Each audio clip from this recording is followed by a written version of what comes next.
A Casa das Palabras de Xermolos é a parada 4 deste roteiro. O tema é o léxico de Díaz Castro, as verbas que empregaba na súa poesía. Imos facer un bingo de palabras para o que precisamos o seguinte material: as bolas do bingo, os cartóns e as favas para marcar, a táboa co léxico e unha torta de guitiriz. Os guías desta actividade deberán ir a recoller as tortas de guitiriz encargadas previamente e que se repartirán ao final do xogo. Para entrar na Casa das Palabras, seguirán as instruccións de loxística, tendo alguén que lles abra ou levando as chaves, responsabilizándose das mesmas.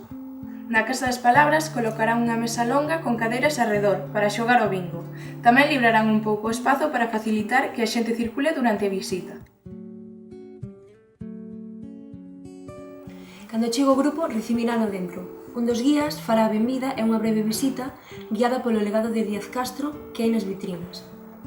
O texto desta presentación está no manual, pero tede en conta que hai cousas que poden cambiar de sitio ou non estar máis, así que hai que comprobar antes que cousas de Díaz Castro imos amosar. Esta visita guiada termina con uns minutos libres para mirar as vitrinas e os libros.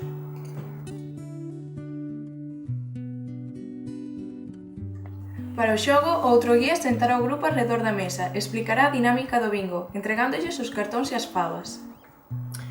O bingo consiste en ler a definición da palabra que se corresponde co número que saia. Os participantes teñen que marcar a palabra no seu cartón se creen que se corresponde coa definición que acaban de escoitar. O guía que saque as bolas debe deixalas aparte para, ao final, explicar todas as palabras que saíron e non só as de persoa que cantara bingo.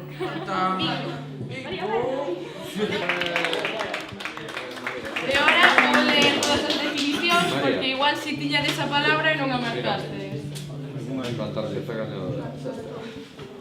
A primeira foi o número 3, que era a presa de palla atada que se acende para alumar, fachuzo. Esta era a palabra facha.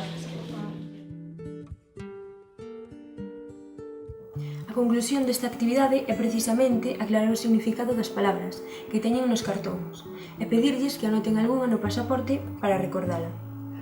Despois, antes de despedilos, repartimos a torta de guitiriz.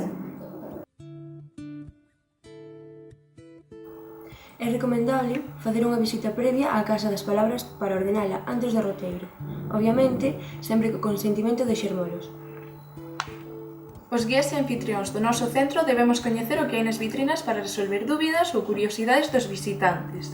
Tamén para facerlles máis interesantes o tempo que teñen para mirar as vitrinas. O último consello, que estea moi claro quen pecha e abre a Casa das Palabras. E tras a nosa marcha, que todo quede como estaba.